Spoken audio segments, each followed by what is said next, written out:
Good morning and welcome to the NZ Fund's Monday Call. I'm Stefan Clark, Chief Client Officer, together with James Grigor, Chief Investment Officer. As she herself says, Theresa Gattung is probably better known for her commercial endeavours than her charitable ones. After being CEO of Telecom, co-founding My Food Bank and chairing AIA New Zealand, among other roles. But philanthropy has been important to her from the beginning of her career, and today her commercial and social interests are coming firmly together. With her sister Angela, a leader in the field of education, former principal, advisor and consultant in New Zealand and abroad, the two sisters have created the Gattung Foundation with a vision to empower the less advantaged, lift women out of situations of inequality, hardship or violence, support young women, Māori and Pacifica into leadership, and lift animals into better lives. Today we will discuss with Theresa and Angela the Gattung Foundation, philanthropy in New Zealand, and leadership in driving positive change in business and beyond. Welcome. Thank you both so much for joining us. It's really exciting to have you here. I thought we'd start with a little bit of background on the Gattung Foundation and how you two came together to start it and move it to where it is now. Well, I think actually the start point is our childhood. We were both brought up Catholic. I'm now a retired Catholic. but that philosophy that giving back is important has always been part of our DNA, my DNA, and Angela can speak for herself, but her DNA too. And although I spent many decades busy in a corporate career and I didn't have very much time, I actually, from my first paycheck when I got a full-time job back in my early 20s, donated to causes dear to my heart. So I had a monthly donation going to Amnesty International, Women's Refuge, New Horizons for getting women back into the workforce, and SPCA. And I give still to all those causes. So women and animals have always been, and girls who didn't have opportunities I did have always been a thing. So for, I guess, 30 years, I worked really hard and I just gave money to those things. And then when I left Telecom, I spent a long time working with the SPCA, creating a huge, turning the old hospital into an animal hospital. It was a fantastic project and ended up chairing the board and then going on the national board. And so that got me looking at it on a bigger scale, what might be possible if you put labour, energy, skills, volunteers together with money. And then I started supporting Angela in Kotuitui Ki Papakura, and I realised during lockdown that we had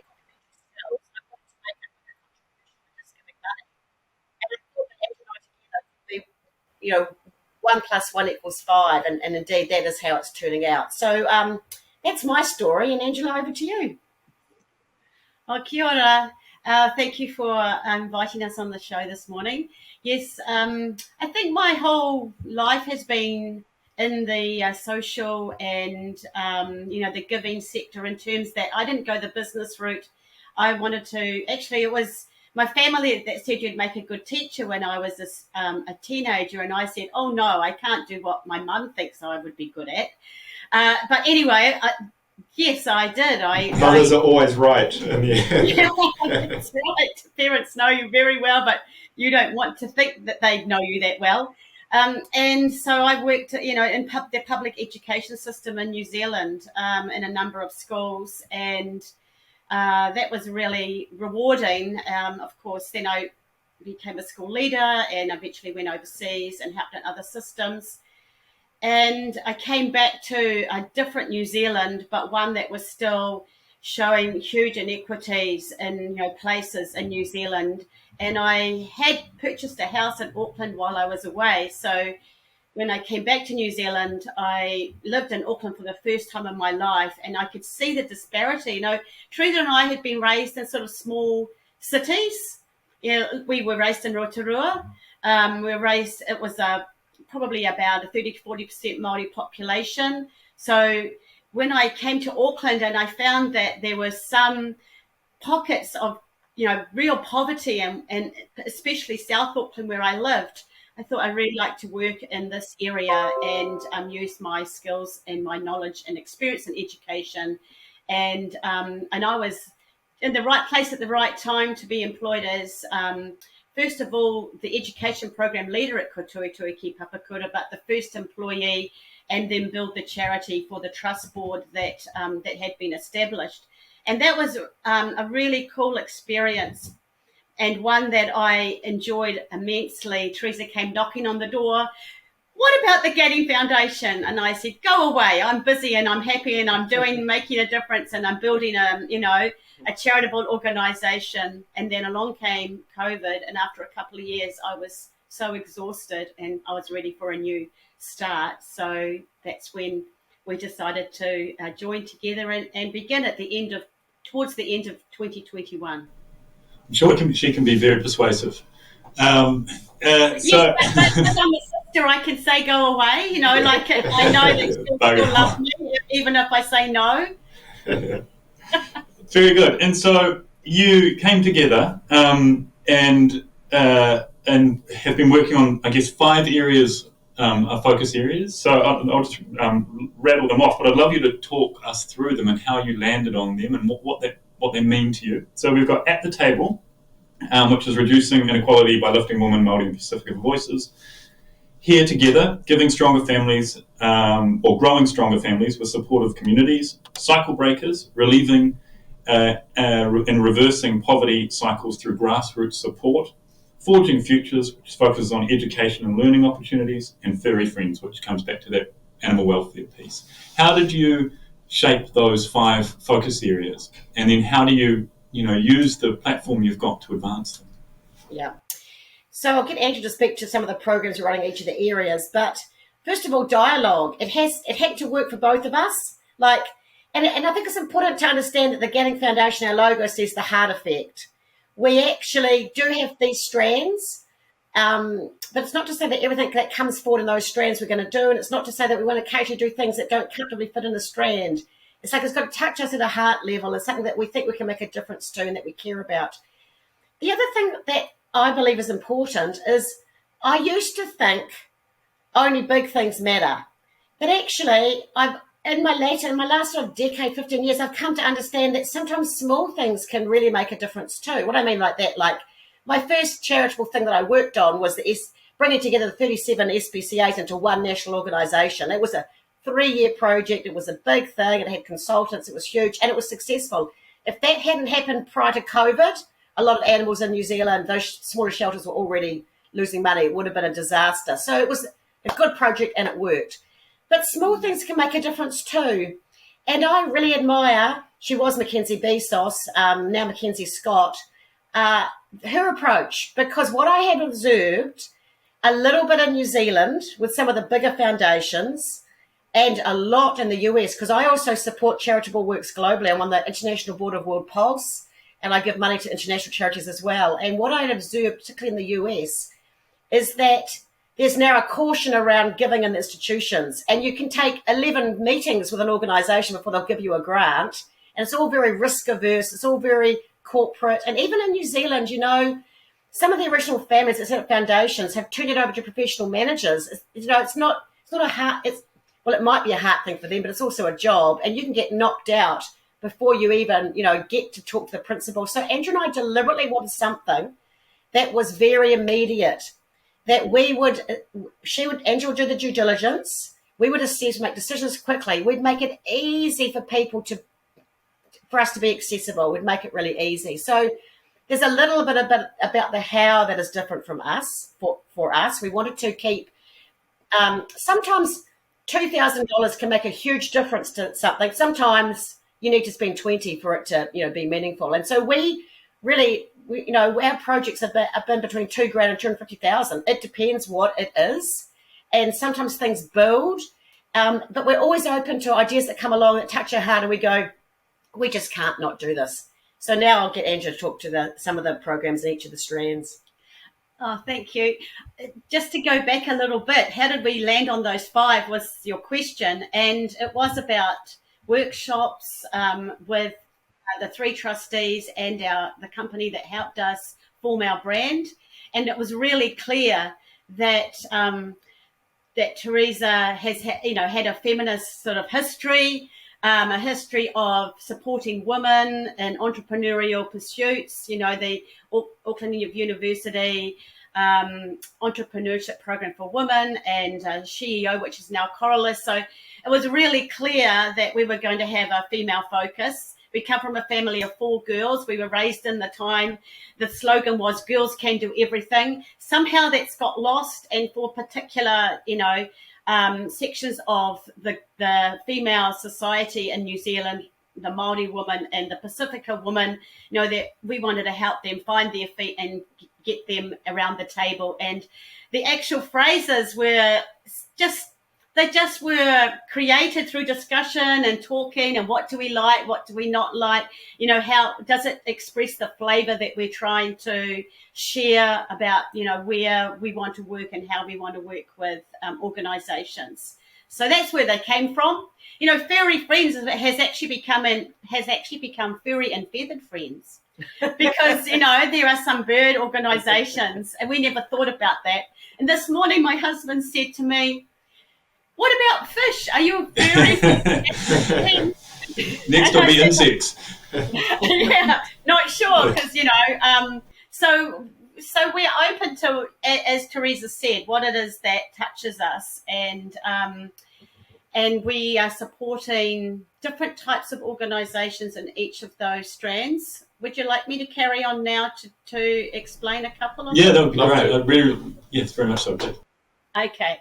So we really want to support girls in education, and we are keen on STEM, and we're also keen on projects that do have a sort of effect through a learning, pipeline from primary, secondary, tertiary or training, and then internship or work experience and employment. And that is the key to link the opportunities for young girls through their early life into what's their first job, or are they going to be a young entrepreneur, whatever, if that's the case, if they want to do that. Angela, can I interrupt you on that? I totally coincidentally, my sister lives in the UK, and she's a chemical engineer that went to university at Canterbury, and in her class she was the only woman. And it just so the reason I was talking to her about this particular topic was on national radio this morning. They were talking about the lack of engineers, and they were going on about lack of tradespeople courses or something. And she goes, all of that is, we're quite frank with each other, BS. And she said, if you want to increase the number of engineers in New Zealand or globally, you need to get women, half the population aren't training as engineers. And she said the whole problem isn't at university, which it is. The whole problem is even the education around mathematics and physics and all these subjects, and the way they teach women is just totally wrong. And she said it was done in a way that was all aimed at men and boys and how they learn, and so all of a sudden for women, maths isn't as cool. And so somehow other subjects you've got law firms now that have more women than men in their junior ranks, at least. And I think we've still got an issue at leadership level. But how do you even, these are such big structural issues in the education system. It must be overwhelming sitting there and thinking how we're going to make these changes to really make a significant change. When you put together some of these programs, is it one step at a time? Is it aspirational change? What do you think about? I think it's working at all different levels when you get the opportunity. I can see that Theresa's got some thoughts that she wants to share. Well, Angela can talk to the program she was working on in terms of teacher at the teacher level, in terms of training, what needs to happen. But going back earlier than that, it's like it starts before university. It starts before university. By the time I went to university, I was already going to be successful. I'd been Dux. I'd come from a happy family.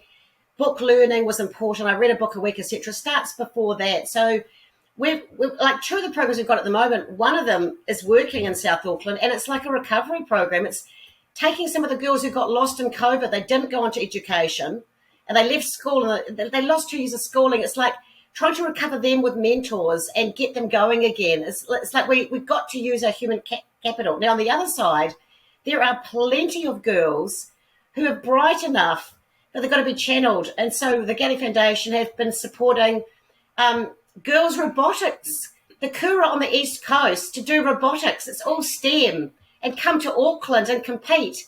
And that's just taking off. It's a collab on the East Coast. And it's like, you just imagine if you're a poor Māori girl in one of those schools, you're never going to end up as an engineer unless you get a boost in some way and you actually get into believing, to your point, that maths is cool. Well, maths is cool if you're winning robotics competitions. It's like you've got to actually go with where the energy is. And in my day, robotics wasn't a thing, but it's going to be more and more of a thing. I can't pick up anything now without reading about it. So it's actually, we look for where the energy is and where we can accelerate that energy.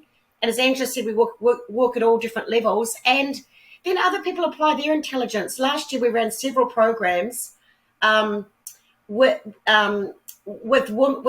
young girls, second last year of school, started out in South Auckland, but ended up West Auckland, rural Auckland as well. And we brought them in for a day. We did it with another organisation, and it was about raising their sights. And I talked to one of the teachers who'd come with one of the group of girls, and she said, they were all Maori and Pacifica.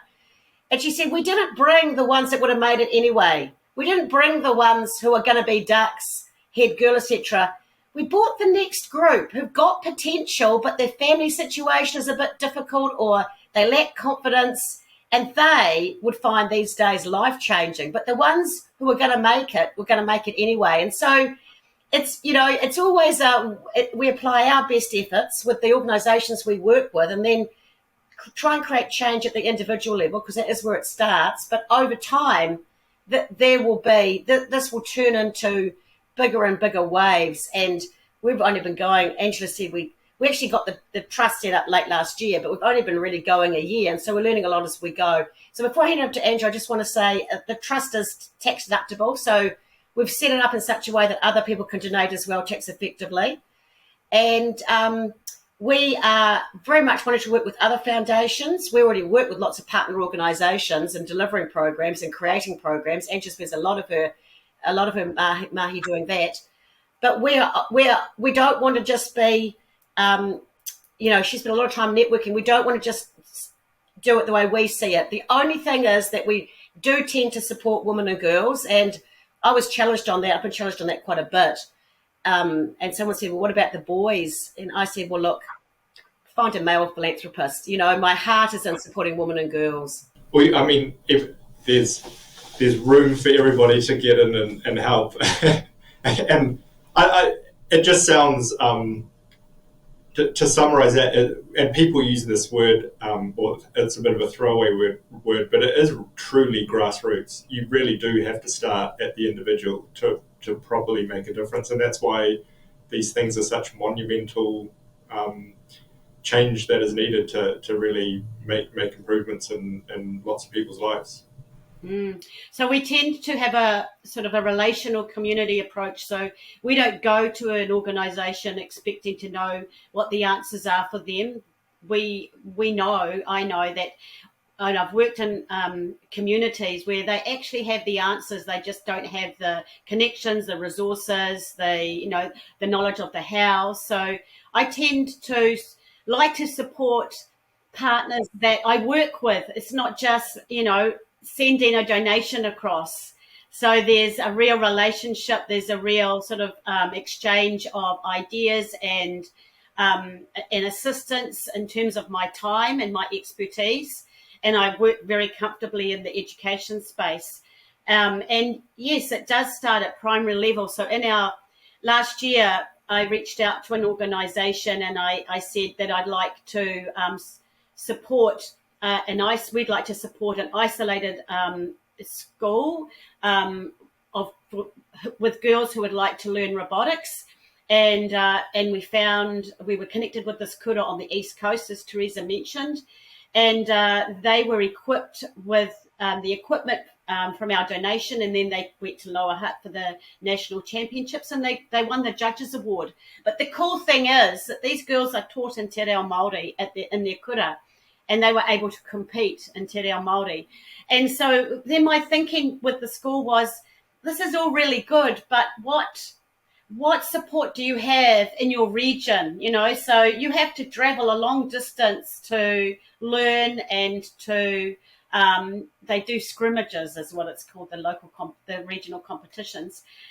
And so then when I connected with a kaupapa Māori organisation working in Te Raiwhiti, Gisborne, I said, are there other kura with other girls in those kura that would like to, work together, the teachers work together to learn, and the girls be equipped with this robotics equipment, and they could learn together, they could have their regional competitions. They're still travelling because that coast is, as we know, it's a long coast and the roads are really poor. So this is where I said to the collab, go back, talk to your community, and come back to me when you got your ideas about what it is that would really lift girls in the region. And so that's where this project, which will now include this year up to 10 new schools, has come from. And it hasn't got a name yet. I'm waiting for the community to give the name to this project. And then last week I had a meeting with another foundation that works in the from high school to university space with scholarships and mentoring and paid internships. And he said, I would love in the future to connect our program with this program for the girls that have come through those Kohini robotics programs. So it's like, stuff will sort of like almost snowballs and just need a bit of a push, and then off it goes. And then off it goes. It's not like we've come along determining what it is that we want to do. It's about the communities and relationships with our partners, seeing need and designing as we go. One of my questions was, which just on this was, Theresa, you've been quoted saying there's too much saviorism, and that groups and communities know what they need. They just need to be supported to make it happen. And I guess this is it, right? As you put the trust in. Angela has just said it so articulately. From a feminist perspective, I am not in the woman should learn to lean in school. I'm in the fix the system, not the woman, which is, it's like, so, but Angela just expressed beautifully what that is. I cringe occasionally when I hear well-meaning Pākehā say something, and I think, gosh, I won't name names here, but I'll just give you an example. I was at a gathering about 2 years ago, nearly all Pākehā women, but the guest speaker was a very well-known, very high-profile, very high mana Māori woman. And she was a Pākehā woman about my age, stood up and said, how can we get more Māori women into our organisation? And this guest speaker, with great dignity, and she said, well, it's not really about getting Māori women into your organisation. It's about us walking together. And that's the thing, you see. It's like the dominant culture, whether it's the male culture or the white culture, expects everyone else to, want to join. But actually, it doesn't. That's not how we're going to create a great Aotearoa New Zealand. It's not how we're going to create a great country. And so Andrew and I work from big to small. Thinking about the animal strand, honestly, it depends. We went to the SPCA, we said, what is your area of greatest need? They said, we need a truck for the far north, because the far north is huge distances. There's horses, there's dogs, there's everything up there, and our truck's basically way out of life. And so we respond to, now that case doesn't require work, that just requires money. But looking at the other animal things, there's everything from, as Angela mentioned, the SPCA for birds, Bird Care Aotearoa, to animal, to rehabbing, ex-racehorses, etc., to really groundbreaking, innovative stuff that can lead the world. There is a woman in Dunedin, and she has got she's training dogs to sniff out ovarian cancer, and it's working. Now, ovarian cancer is hard to detect. By the time a woman has got it, she's got it. It's usually a death sentence. And so, if dogs could sniff it out early, this is something that could be globally a huge deal. So we're surfacing all sorts of things, and that I've already started talking to some of my friends about. We'll have a fundraiser this year, might be for that. So it's like we couldn't have gone looking for something like that. The intersection of health, I'm chair of TED, I'm interested in health and dogs. This woman in Dunedin came to us and it's like, wow, we'd really like to try and help you accelerate this. We won't be able to fund it all ourselves. Maybe we can't even fund anything of ourselves, but we can help be a catalyst to get funded with something that's incredibly innovative. And anyway, so I feel like I've rambled a bit. But what I take from that, and I'm still thinking about your comment earlier about some criticism around only focusing on women and girls, where by being successful and equaling the playing field for women and girls helps men and boys by design. I mean, you want everybody in our society to be have an equal opportunity, and then a lot of the things that happen in society that we want to try and improve do fall away just by equal opportunity, and you therefore focus on people that are, by whatever their race or gender is, are at a disadvantage. To me, it's just such a no-brainer. And it's not saying that there's other people, white men, that aren't having a problem, but it's if all these businesses were funded at the level and extent that men's businesses are funded, we would get so much more GDP lift in New Zealand. We'd all be better off. But I do appreciate that if you're a white sort of 50-year-old man at the moment, this is not as easy a time to be walking around New Zealand looking for jobs or trying to get on boards, because you're competing with the whole population. And in fact, you're competing in some situations with organisations that really need to up their Te Ao Māori game, or they need to get a gender balance of at least 40% women on the board, or be under investor pressure. So at an individual level, I think that it's not a particularly comfortable time to be a white man, but at a societal level, it's obvious that that a rising tide, if we would lift all boats, and we'd all be better off. And so, Angela, with the robotics, obviously the snowball is now moving forward. Where did you see that developing to? I think it's a great example of how I really like the word catalyst before. A little idea becomes something quite a bit bigger, and if you've got 10 schools now and they're competing, do you see that developing further? It could do, but I don't want to... You don't want to drive it, you want to let it happen. No, I don't want to drive it. I don't want to determine the future of it. I want the community to determine the future of it. Then there's so many possibilities. Of course, these kura, they do go right through to year 13, but maybe there's a place for, the Gisborne Girls and Boys High School to somehow be involved, because, they're not kura kaupapa, but they're in that region. Like, that's a possibility. Or we could go to like a group of kura in another place of New Zealand and try a similar thing there. Not the same, because context matters. There are lots of possibilities. It's just we're at the very beginning of this we started last year, the first year. We've got another 3-year commitment that we've made right now, and the people over there are recovering from the cyclone.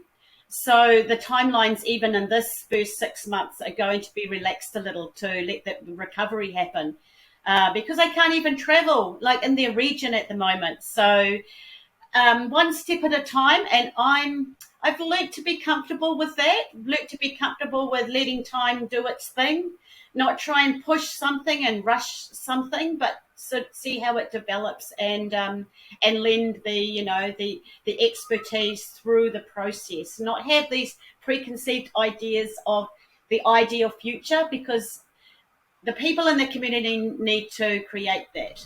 I think you've just given sage advice to every single business owner, charity, foundation. I think I couldn't agree more. As I sit here thinking, maybe I should just lay off my team a bit, let them work through the issues we're going through. The idea of philanthropy generally, I mean, it's in New Zealand it's a different model from, say, the States. And in the States, it's big institutional public. In New Zealand, it's more anonymous. It's not as much at that institutional level. You don't have these huge foundations providing effectively social services. How do you think about New Zealand philanthropy, and how do you see it developing, and why is it that Kiwis are so private? Okay, so there's a few things. So first of all, New Zealand has a welfare state. I haven't lived in the US, but up until the pandemic, I'd been there every year for work or leisure or whatever. And, they don't have a welfare state effectively. Just think about how difficult it was for Obama to get, basic health care up for everyone. Whereas in New Zealand, anyone can rock up to and call an ambulance and rock up to Auckland or Middlemore Hospital or whatever. Like it's a different model. And I think because there's a welfare state in New Zealand, some people go, well, it's the state's job to feed everyone and to do this and to educate everyone, etc. Whereas in the US, there isn't an underpinning, and there is a bit of a history of the wealthy giving back, and you've got the giving pledge. Warren Buffett and Bill Gates giving half their wealth away during their life. I'm not aware of anyone in New Zealand who signed up to that. I mean, we haven't signed up to that. No, not that anyone's asked us, but some of the very wealthy Australian families, some of the billionaire families have signed up to that, but not many. But quite a few in America have, and so there's quite a history about that. On the other hand, New Zealanders are quite generous. I mean, for a crisis, that the money that's been given through both the Stuff Appeal and the NZ Herald Appeal in the last couple of weeks for cyclone damage, etc., is actually quite generous. So I think it's just emerging in New Zealand. I'm not particularly critical. I think that there's more happening now than there was previously. I believe that the heroes and heroines of our time are people who've been successful and then give back. I don't think we're living in a time in New Zealand or the world where people are admired who just make money and then build or buy gin palaces and, swan off overseas. That people who give back through money and effort and networks and all of that it's like that feels like the energy of the moment. So I think this is a bit of a momentum, and the natural disasters will just reinforce that. So again, I think I see around me a lot of people being generous, but on the anonymity thing, I think it's actually, unless what you're doing has a political overtone and you believe in something passionately, but you don't want to get caught in the crossfires of politics, which can easily happen in New Zealand. I've always been public about my donations, and I had this discussion with my best friend Margaret Dukas, who sadly passed away a few years ago, because she was the one that got me into the SPCA, and she and I were the inaugural funders of the new Animal Care Centre, and she wanted to be anonymous and I was happy to be public. And I said, Margaret, you will inspire people if you let your name. It's not like you're showing off. And so she did, and that's exactly what happened. And so I actually think, whether it's the arts or whether it's what we're doing, it's like, I think actually putting your name to it will inspire other people, and it make other people think, okay, well, what can I do? So I'm not a big believer in anonymity, unless I say, as I mentioned, unless it's actually you just want to avoid sort of being criticised, because you can get criticised whatever you do, and people have their own stories and stuff. But on the whole, I think it's better to put your name to it because you can have more impact. It's as simple as that. Leading from the front. Yeah, I mean, I'm aware of a bunch of business people who are very generous as well, and but they choose not to be public. So I think just anecdotally, there's a shift that needs to happen or should happen if we want, to develop that more in New Zealand and show it. You've both worked in different organisations at different levels of leadership as well. How do you think, now that you've set up the Gattung Foundation, how do you think about leading change? And is it different in your current organisation and what you're doing from the organisations you led as principal, CEO, whatever it happened to be? It's obviously a different sector, but a lot of the skills would be, well, maybe I'm wrong, would be similar. Well, I think that as I've got older and grown and had more experience, I have become a different leader, I think, and that's just accumulation of learnings and knowledge. But there are some sort of fundamentals, like putting other people first, having time for your organisation, your people. I love the quote, te mea nui o te ao, what is the most important thing of the world, he aha te mea nui o te ao.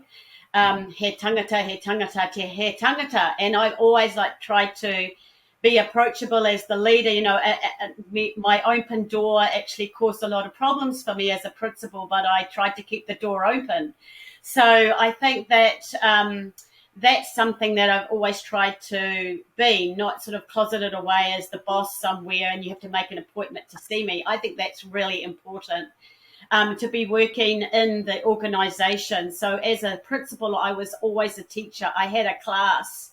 I didn't put myself in this job. I wanted to do what other people in my organisation were doing. And likewise at Kotuitui, I was helping my people with various parts of the job. And I never got an operations manager so that I could be CEO. I didn't want that. I wanted to be involved at the level of the employees and the volunteers. So Teresa's worked in much bigger leadership sort of scenarios where that's probably not so possible, but I'm sure that she will talk from her expertise. I know that she had a huge leadership team, but she was very close to all of them. So I think that's the people aspect is also close to her heart. Yeah, most of them are rocking up to my 60th birthday party next week. So Awesome. That's pretty cool. 20 Happy years birthday. later.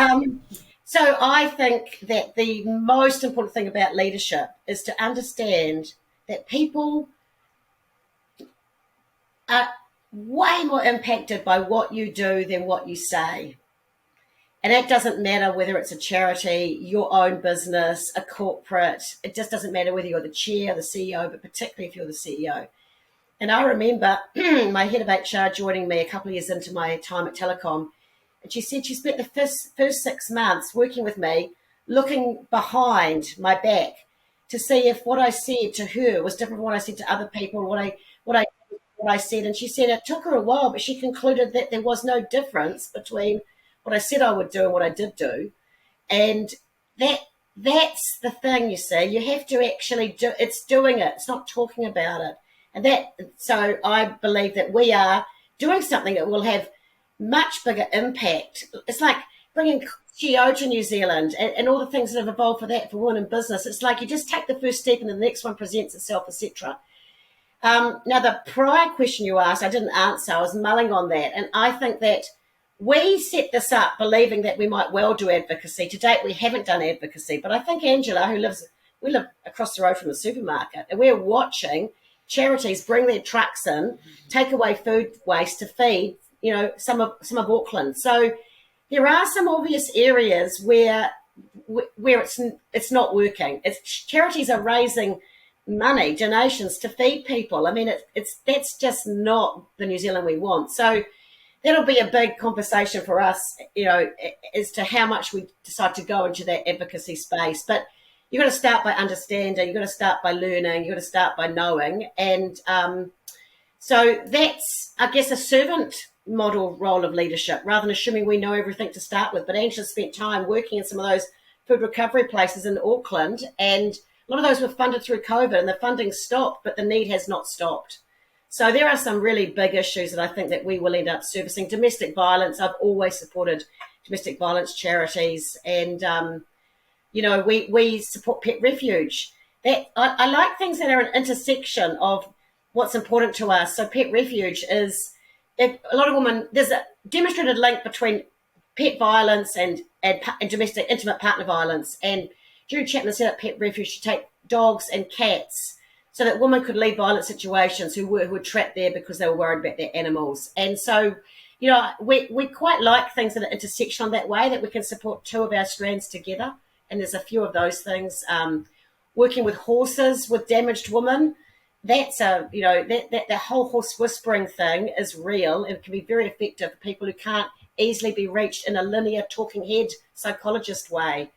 So I feel like I'm going around the mulberry bush a bit, but leadership essentially comes back to having such a strong inner conviction and a bias for action that you can inspire by being clear and then getting on with it, and then surrounding yourself with people who have sort of a like focus. They'll be attracted to you like a magnet, and making sure you bring people on board who can collaborate, because no one person ever has all the answers.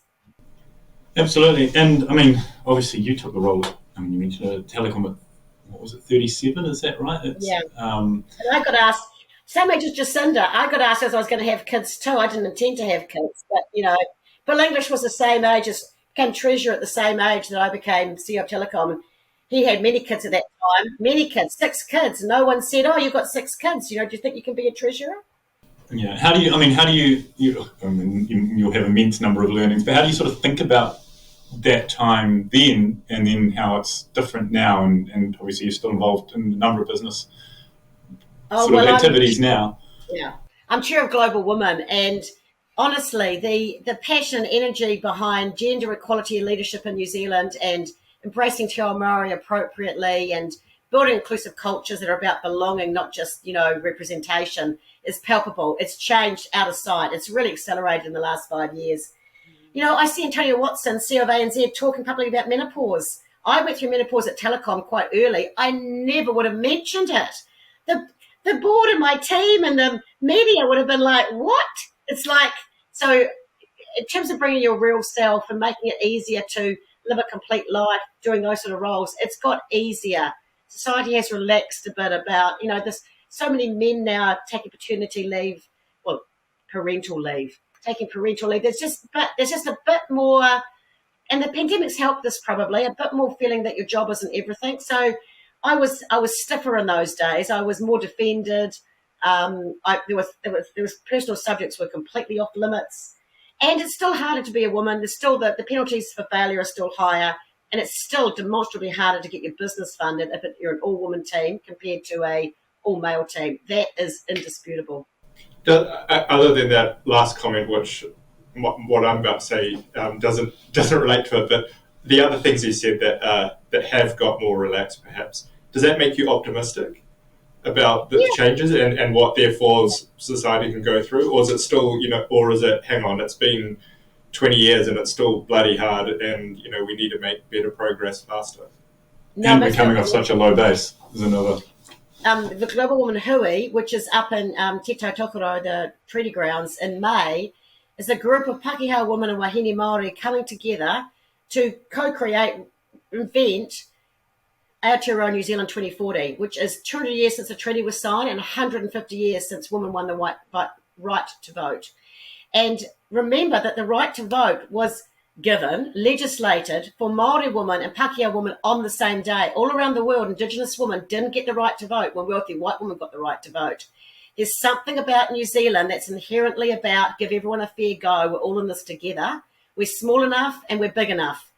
And we are a beacon for the world. We're really well ahead on Indigenous rights when you look at the rest of the world. And I see some of the colleagues in Australia starting. I go to corporate things in Australia and they acknowledge the Indigenous people. Well, that was the beginning 30, 40 years ago in New Zealand. That turned into treaty settlements, reparations, etc. This is now turning into how do we take the celebration around Matariki and how do we take the best of the be a good ancestor, the Te Ao Māori world view. Look at that as a lens for life. How do we take the best of that and what we want to celebrate about our culture and bring that together for this whenua and this moana and this place that we've all chosen to live. So I'm very optimistic because I think I'm part of shaping this in New Zealand through everything I'm doing. I'm surrounded by amazing wahine doing the same. And I'm very optimistic that we can do this for our country, and in that we can continue to be a beacon for the world. That's awesome. That I think in essence that creates positivity and optimism is contagious, and I think that's a really good thing if you've got leaders like yourselves spreading that type of optimistic thought process. Then that does spread naturally. And being brave about it. I mean, that's you're both obviously in developing the foundation and also in your careers have pushed very hard to be at the forefront of it and drive positive change. So it's exciting to see. It's probably a neat segue now. I had a question which is a little esoteric, but I'll give it to you anyway. What would you give an ambitious younger version of yourselves? What advice would you give them? I think we both wanted to do things really quickly, early, and that's good because we had a lot of energy, you know. When I'm a couple of years younger than Theresa, and when I was a teenager, and I could see that we could all see she was going to be different.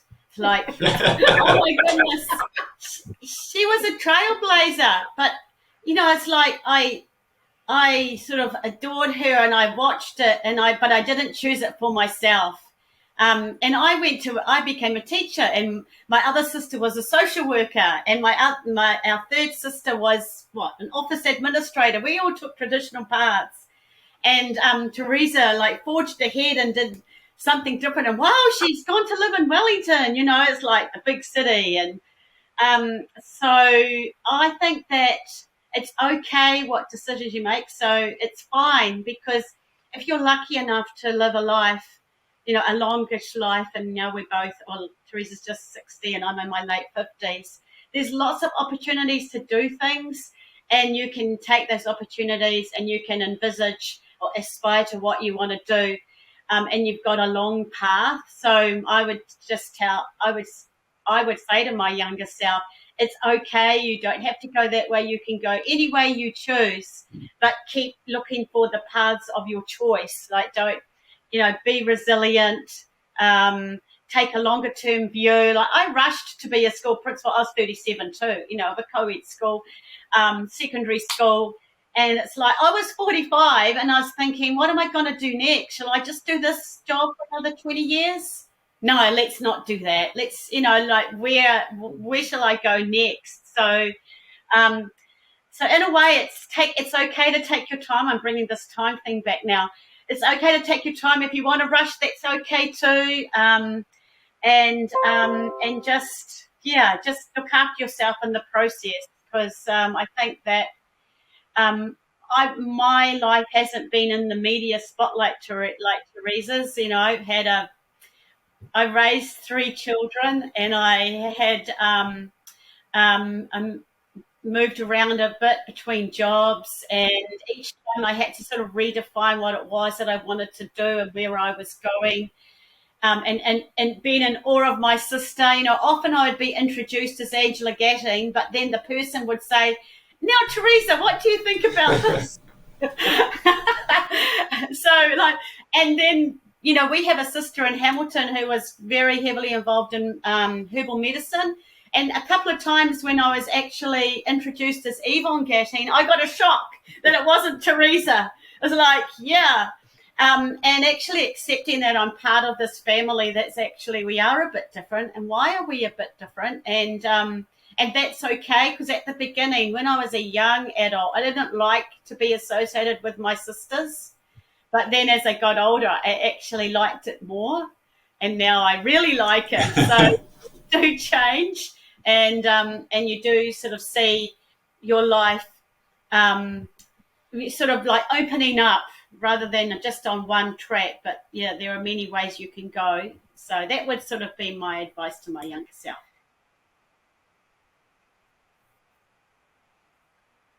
Yeah.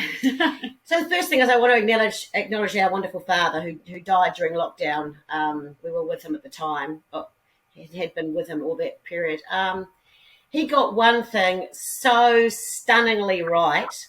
It has everything you see. I mean, our mother's important in it too, but this bit is Dad. Everything you see I think comes from that. He had sisters, and he really respected his mother, who was very smart. He thought she was very smart. And he basically said to us, you have to be able to support yourself financially. You cannot rely on the state, and you cannot rely on a man. And that, you know, deep, you've got to be financially independent. You've got to get a good career. And we all sort of got that message. And for me, that was like just so profound that I wanted to create something that would mean that I'd never be dependent upon anybody else. And of course, one thing led to another.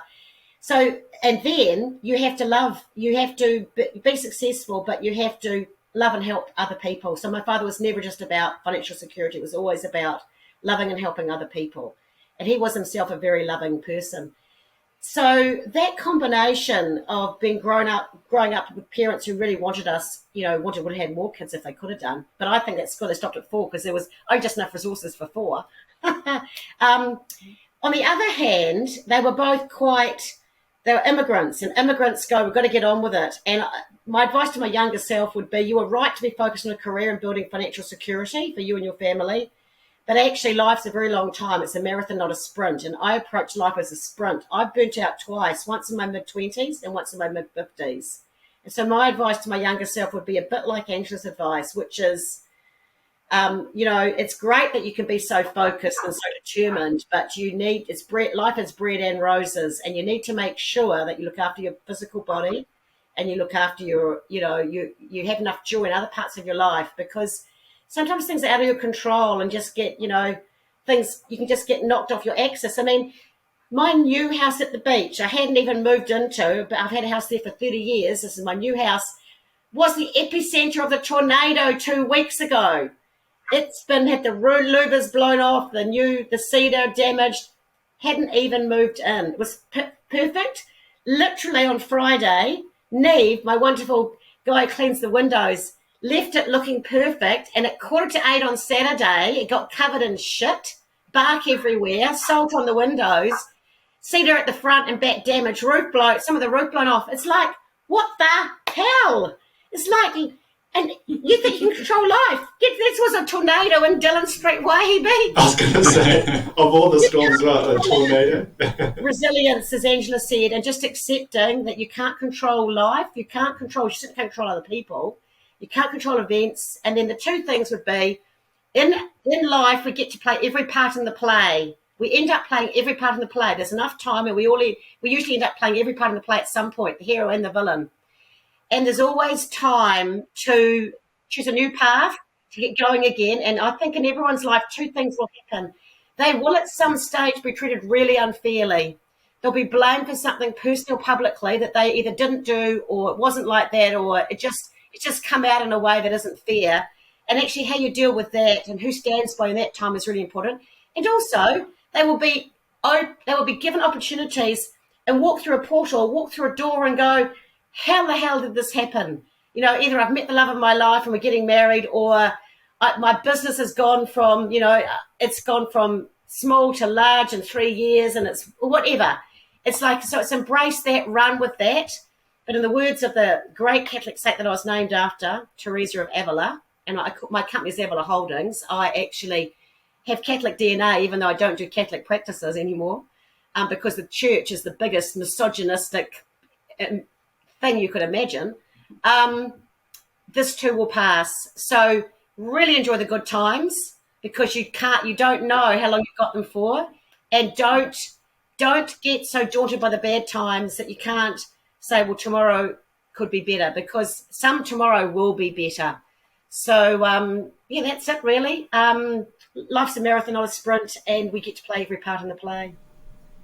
Very cool. Thank you. That's fantastic. I think, James, did you have any other questions?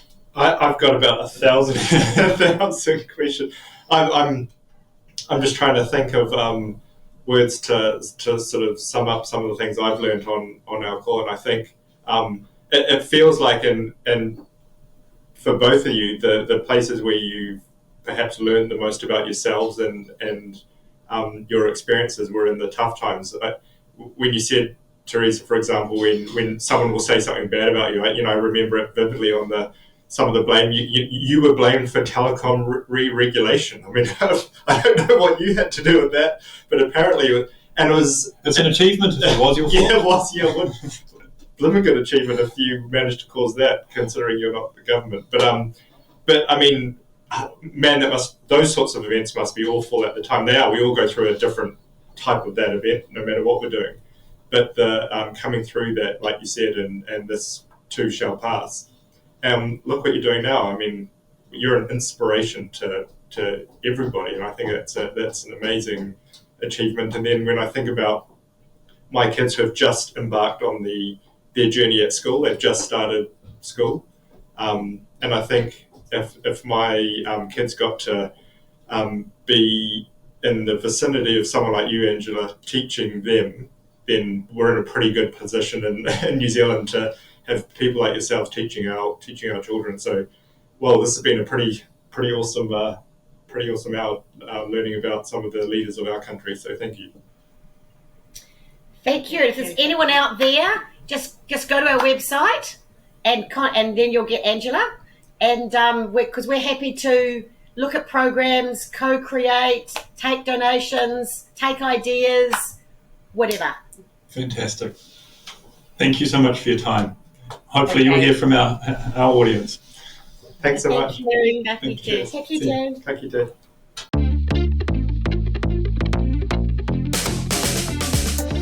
This has been the Monday Call, brought to you by NZ Funds. New Zealand Funds Management Limited is the issuer of the NZ Funds KiwiSaver scheme, the NZ Funds Managed Superannuation Service, the NZ Funds Advice Portfolio Service, the NZ Funds Wealth Builder, and NZ Funds Income Generator. A product disclosure statement for each is available at nzfunds.co.nz. Past performance is not necessarily an indicator of future returns.